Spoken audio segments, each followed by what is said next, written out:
E aí pessoal, beleza? Libertário03 aqui, o meu nome é Caio. Pra quem não me conhece, esse é um canal Alço Libertário. Aqui a gente fala sobre economia, filosofia, política e ética por uma perspectiva libertária. Antes do assunto do vídeo de hoje, aquele padrão de sempre. Curte o vídeo, isso ajuda a engajar o canal. Se inscreve também, muito importante, caso esteja vendo esse vídeo no momento que saiu ou no futuro. Não importa o momento que esteja vendo, importa que você se inscreva, isso ajuda demais o canal. Checa o sininho das notificações também, isso vai te ajudar o YouTube te notificar. Comenta sobre o vídeo também, alguma coisa que você achou aí, ou qualquer coisa que você quiser comentar só para ajudar o engajamento aí. Se o YouTube não te entregar os vídeos, porque ele não faz isso muito bem, infelizmente, mesmo com o sininho notificado, na rede social você tem na descrição, perdão, você tem o link das redes sociais do canal. Lá com certeza eu vou entregar os vídeos quando saem, enfim, para facilitar, como se trata, já adiantando aqui, é uma leitura comentada, eu vou continuar o capítulo 9 do livro Uma Teoria do Socialismo e do Capitalismo. Eu vou deixar na descrição o link da playlist para vocês seguindo ao longo dos vídeos e tal. Eu tô deixando organizadinho, como eu aprendi a fazer thumb recentemente, eu tô mudando os vídeos anteriores, enfim, tem muito vídeo e eu ainda tô terminando de fazer as thumbs, aí eu tô colocando direitinho. Esse aqui, no caso, vai estar na thumb capítulo 9, parte 2, então fica mais fácil, fica mais organizado para você pegar. Assim, novamente, é uma leitura comentada, então eu já tô no capítulo 9, já tô quase no final do livro, então eu fortemente recomendo que você vá na playlist e acompanhe desde o primeiro vídeo lá. Assim como também eu recomendo que você compre o livro pela Amazon, tem o link aqui na descrição, você ajuda o canal também.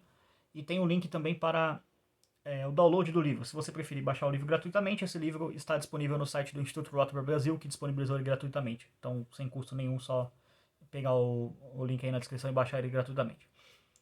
Outra coisa também na descrição, caso você queira apoiar financeiramente o projeto aqui do canal, você pode fazer uma doação. Doação através de Bitcoin, Nano e Shitcoin, ou seja, moeda estatal via Pix. Aí tem o link das carteiras lá, o link do Pix, que é o e-mail do canal, você pode ajudar também. E é isso. Sem mais delongas, vamos entrar aí na leitura comentada. O que o Hope está discutindo nesse capítulo? Basicamente, a produção capitalista e o problema do monopólio, está abordando essas questões. Ele já abordou neste livro, basicamente a introdução é só uma conceituação do que ele quer falar, do como que ele quer falar, vamos colocar assim. E aí, do que ele vai falar. No segundo capítulo, é basicamente ele dizendo o que é que ele quer dizer com as palavras que ele está falando no livro, ou seja, propriedade, contrato, agressão, capitalismo, socialismo, ele conceituando isso. O primeiro capítulo é só tipo um apanhado geral das ideias. Capítulos 3 a 6 são análises de modelos diferentes de socialismo, respectivamente socialismo marxista, socialismo conservador, socialismo social-democrata e socialismo no modelo tecnocrata, vamos colocar assim, no modelo tecnicista, vamos dizer. E aí, depois do capítulo 7 é o capítulo mais importante desse livro, que é a base teórica ética do Hope, que ele fundamenta a ética argumentativa hopiana. O capítulo 8 ele fala sobre a questão de como o Estado surge, e o capítulo 9 ele começa a discutir questão de monopólio e coisas desse tipo. Então, eu parei a última leitura na página 167, terminei ela. Foi exatamente onde eu parei. Vou iniciar aqui da página 168. Sem mais enrolações, vamos seguir aí com as palavras do Hope. A história é muito diferente quando a produção de bens é realizada pelo Estado. Uma vez que a receita se torna independente do custo de cobertura das vendas, como é tipicamente o caso quando o Estado produz um bem, não há mais razão para que o produtor fique preocupado com a qualidade do produto, da mesma forma que ficaria uma instituição que depende das vendas. Se o rendimento futuro do produtor puder ser assegurado, independentemente se estiver de acordo com as avaliações dos consumidores de que os produtos e serviços produzidos merecem o seu dinheiro, por qual razão empreender esforços especiais para melhorar alguma coisa? Mais especificadamente, mesmo que se considere que os servidores do Estado como uma empresa produtiva com o direito de impor o pagamento de impostos e de regular unilateralmente a competitividade de seus potenciais rivais, sejam, na média, tão interessados ou desinteressados no trabalho quanto aqueles que trabalham numa empresa que depende do lucro, e se, além disso, se considerar que ambos os grupos de funcionários públicos e trabalhadores privados estão, na média, igualmente interessados ou desinteressados no aumento da produção, no aumento ou na redução dos seus rendimentos, então a qualidade dos produtos, medida de acordo com a demanda dos consumidores e revelada pelas compras reais, tende a ser inferior daqueles produzidos numa escala numa empresa estatal do que os fabricados numa empresa privada, pois a renda dos funcionários públicos estariam menos dependente da qualidade do produto. Consequentemente, eles tenderiam a dedicar relativamente menos esforços para produzir produtos de qualidade e a dedicar mais tempos e esforços para o que eles querem, mas não necessariamente o que deseja o consumidor. Aqui eu vou parar porque tem as notas 165 e 166, que é o mesmo raciocínio para não quebrar. Na 165, o que o Hope coloca aqui? É uma suposição muito generosa, assim como é quase certo que o setor público de produção atrai desde o início um tipo diferente de pessoa e ostenta uma quantidade surpreendentemente grande de pessoas ineficientes, preguiçosas e incompetentes. 166. Ele cita o Mises no livro Burocracia, Rothbard, Governo e Mercado, e aí Rothbard, Governo e Mercado, página 164, e For New Liberty, capítulo 10. Milton Friedman, Tirania do Status Quo. Enfim, algumas citações de alguns livros aqui. Seguindo aqui. Só que as pessoas que trabalham para o só se as pessoas que trabalham para o Estado fossem sobre-humanas ou geniais, enquanto todo mundo seria simplesmente comum, um ser humano inferior, o resultado poderia ser diferente. No entanto, haveria de novo o mesmo resultado, ou seja, a inferioridade da qualidade do produto de quaisquer bens produzidos pelo Estado, mesmo que a raça humana como um todo melhorasse de alguma forma. Se trabalhasse para uma empresa estatal, até mesmo os anjos produziriam um resultado de qualidade inferior ao de seus colegas anjos da iniciativa privada. Seu trabalho significou para eles uma desutilidade mínima. Alguns comentários aqui. Um exemplo que tem muito comum aqui no Brasil e no momento que eu estou gravando esse vídeo, está em voga as eleições, está na reta final da corrida. É uma coisa que você vê muito recorrente de maneira geral com políticos. Eles falando assim, não, a educação está ruim. E de fato, você pega os índices de educação básica do Brasil, ele basicamente toma pau de todos os países, exceto tipo países muito mais burros do que o nosso, que você conta nos dedos de uma mão, provavelmente. E aí o que acaba acontecendo? Todo político ele vem com uma ideia genial, que ele fala assim: precisamos investir na educação. Porque para esses políticos o problema não é fundamentalmente a ideia de que a produção estatal de educação é uma porcaria e que não tem como ser boa. O problema é que, tipo assim, não. Ou são dois argumentos de maneira geral que você vê e eles são necessariamente correlatos. Porque ou eles argumentam que falta investimento na educação, ou eles argumentam que falta uma melhor gestão do dinheiro investido na educação e também falta dinheiro. Então, na prática, são dois argumentos que são intercambiáveis entre eles. Você pode ver um político argumentando que ele fala assim, não, eu vou aumentar a quantidade de dinheiro e vou aumentar a gestão e isso vai melhorar a qualidade do serviço. Quando, na verdade, por definição, o Estado não consegue fazer cálculo econômico. Ele não sabe alocar recursos de maneira eficiente, porque o Estado, pela própria natureza como ele funciona, ele não é uma empresa privada, ele não tem um incentivo de agradar o consumidor. E você pergunta para qualquer pessoa que tem o filho na escola pública se ela está satisfeita com o resultado da escola pública. Invariavelmente você vai ouvir a pessoa dizendo que não. Talvez se encontre 2, 3 gatos pingados ali que fale que, não, tá muito bem. Mas esse é um perfeito exemplo de como que o Estado não consegue fazer algo. Se pegar o exemplo de escola pública no Brasil, resumir todo esse parágrafo aqui do Hope e dar um exemplo mais concreto, mais palatável para a gente brasileiro aí, médio. Mas enfim, feito esse parênteses aí, vamos seguir aqui. Finalmente, além do fato que só o sistema de mercado pode assegurar uma alocação racional dos recursos escassos e que somente as empresas capitalistas podem garantir a fabricação de produtos que pode ser considerado de ótima qualidade, há uma terceira razão estrutural para a realmente insuperável superioridade de um sistema capitalista de produção. Somente através do funcionamento das forças de mercado é possível utilizar ao longo do tempo os recursos de forma eficiente em uma determinada locação, ou seja, evitar a superutilização tanto quanto a subutilização. Esse problema já foi tratado no capítulo 3 em relação ao socialismo de estilo russo. Quais são as restrições institucionais que uma empresa comum com fins lucrativos, em suas decisões sobre o grau de exploração ou conservação de seus recursos num ramo de produção específico, no qual elas passam a ser utilizadas? Evidentemente, o proprietário de uma empresa possuiria os fatores de produção ou os recursos tanto quanto os produtos produzidos com ambos. Assim, a sua renda, usada aqui no sentido mais amplo do termo, consiste de duas partes. A renda que é recebida das vendas dos produtos produzidos após diversos custos de operação terem sido subtraídos, e o valor incorporado nos fatores de produção que poderia ser traduzido em renda atual caso o proprietário decidisse vendê-los. Institucionalizar um sistema capitalista, uma ordem social baseada na propriedade privada, significa, portanto, estabelecer uma estrutura de incentivo sobre a qual as pessoas tentariam maximizar seus rendimentos em ambas as dimensões. O que isso significa exatamente? Nota 167. Sobre o tema ação humana, capítulo 23.6, e Rothbard Man Economy and State, capítulo 7, e parte 746 aqui que ele fala. Conservation Free Market, igualitarismo em uma revolta contra a razão, beleza. Capítulo 13 desse livro e o... Perdão, For a New Liberty é o capítulo 13. Aqui a nota que ele fala do igualitarismo como uma revolta com uma razão, ele não especifica. Enfim, seguindo aqui. Todo ato de produção afeta evidentemente as duas dimensões de rendimento mencionadas. Por um lado, a produção é destinada a obter uma renda proveniente das vendas. Por outro lado, na medida em que os fatores de produção são esgotáveis, ou seja, enquanto eles são escassos e não são livres, todo ato produtivo significa uma deterioração do valor dos fatores de produção. Considerando que a propriedade privada existe, isso produz uma situação no qual toda empresa tenta constantemente não deixar que os custos marginais da produção, ou seja, a queda no valor dos recursos resultantes do seu uso, se tornem maiores do que a receita marginal do produto, e onde, com a ajuda da contabilidade, existe um instrumento para verificar o sucesso ou o fracasso dessas tentativas. Isso aqui é uma coisa que, explicando um pouco de noção básica de contabilidade, é uma coisa que você calcula que é a depreciação das máquinas de um produto. Você, por exemplo, vou dar um exemplo aqui, uma coisa muito simples, é um cara que produz conteúdo para Twitch, conteúdo game. Esse indivíduo, ele tem que levar em consideração o custo de manutenção dos equipamentos dele, por exemplo, da cadeira, se ele faz stream com videogame, por exemplo, do videogame, do computador, enfim, da máquina que ele usa para fazer stream.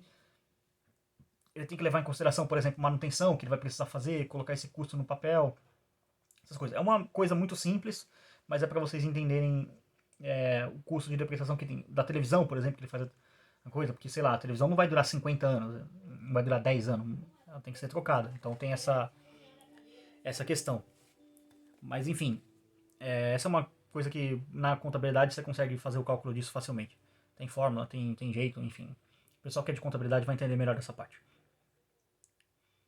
Portanto, a propriedade privada é um dispositivo institucional para salvaguardar um estoque existente de capital de ser excessivamente explorado ou para punir um proprietário por deixar isso acontecer através de perdas no rendimento.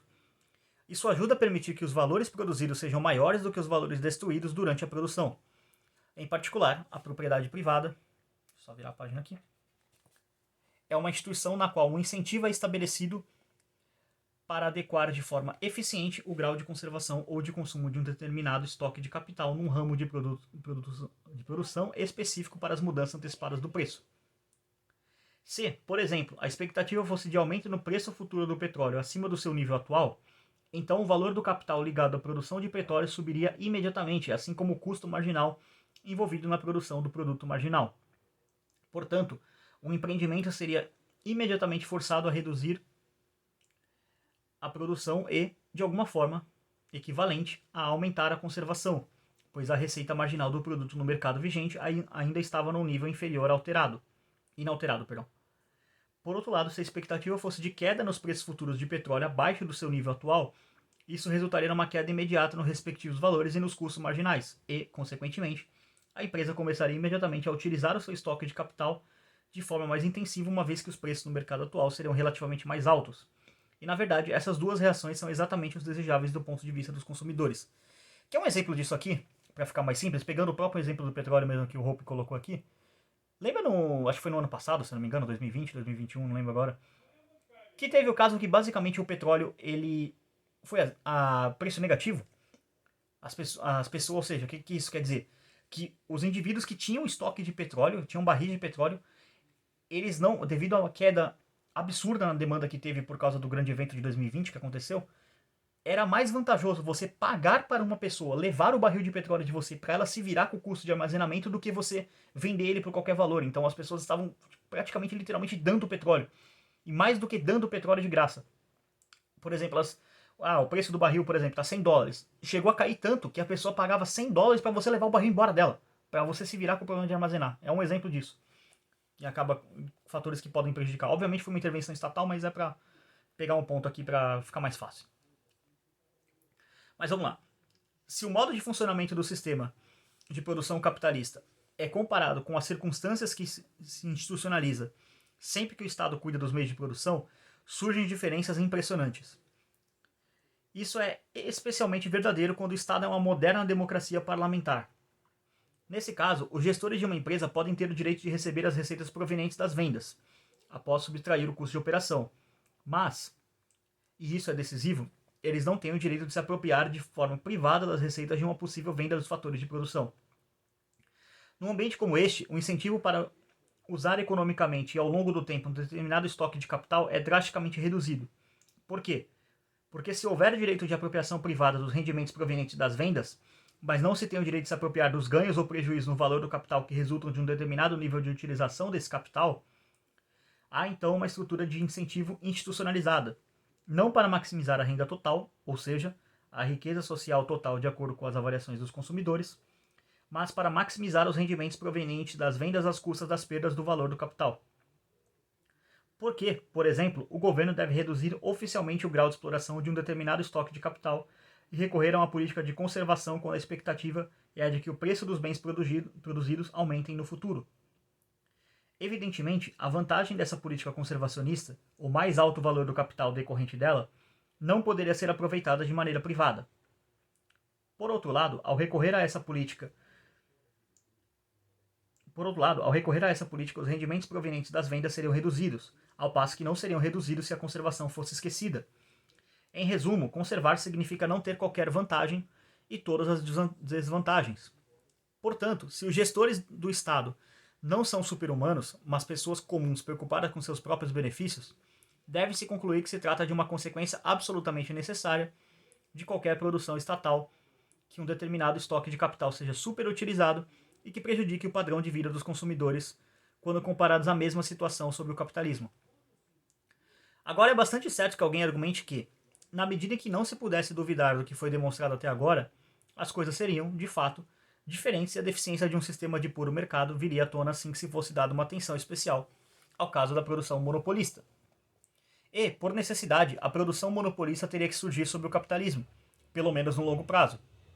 Não apenas os críticos marxistas, mas também os teóricos econômicos ortodoxos formularam esse suposto contra-argumento. Nota 168, sobre o tema ver o livro Mises, Socialismo, parte 3.2. Em resposta a essas críticas, serão apresentados 4 pontos.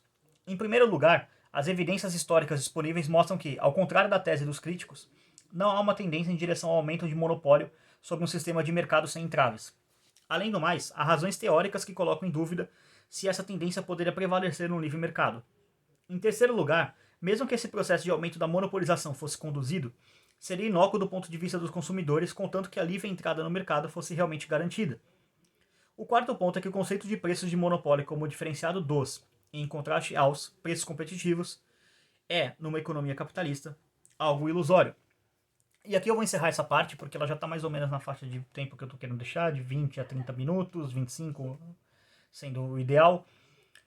Porque aqui o Hoppe ele vai entrar em todo um argumento, ele vai começar a discutir partes das críticas monopolistas, ele vai pegar um ponto do Gabriel Kolko, que é um cara marxista, um cara de esquerda que tenta discutir essa questão. Então eu não vou entrar muito. E esse nome, Gabriel Kolko, ele vai ser muito discutido, já fazendo a promessa aqui, quando eu começar a entrar na leitura comentada da Grande Depressão Americana, que vai ser o próximo grande projeto aí do canal. Eu vou começar a lançar ele quando surgir a Copa. Vai ser vídeos maiores, com edição, enfim, tem um editor que vai me ajudar. Vai ser uma coisa mais bem produzida e basicamente quando começar a Copa o canal vai entrar de férias, então eu vou deixar esse presente aí de fim de ano, Copa, enfim, se tudo der certo, vocês vão ver o Brasil sendo ex aí, vão comemorar. E vou deixar aí pra fim de ano, Natal, Ano Novo, enfim, essas datas que eu vou estar preocupado com outras coisas que não gravar vídeo, então meio que fazer um hiato aí. Mas enfim, quando chegar a parte do Gabriel Coco, vai ser interessante abordar um pouco dele aqui, mas futuramente vai ter esse vídeo no canal, procurei nas playlists. Se você estiver vendo isso no futuro, se você estiver vendo isso no momento que foi lançado, esses vídeos ainda não foram lançados, só uma promessa de que serão lançados.